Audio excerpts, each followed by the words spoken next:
पहला सवाल, वो कौन सा नबी है जिन्होंने मछली के पीठ में दुआ मांगी?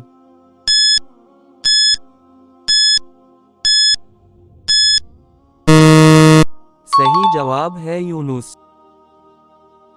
दूसरा सवाल, वो कौन सा नबी है जिन्हें खलील अल्लाह कहा गया?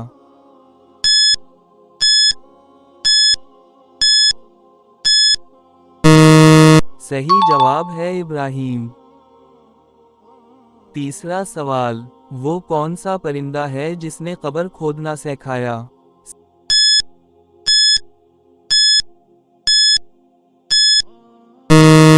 सही जवाब है कौवा।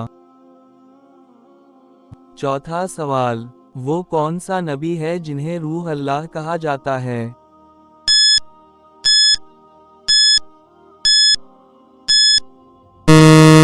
सही जवाब है ईसा।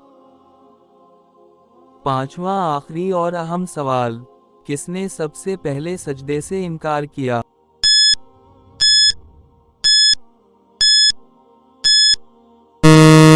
इसका जवाब आप कमेंट में दें।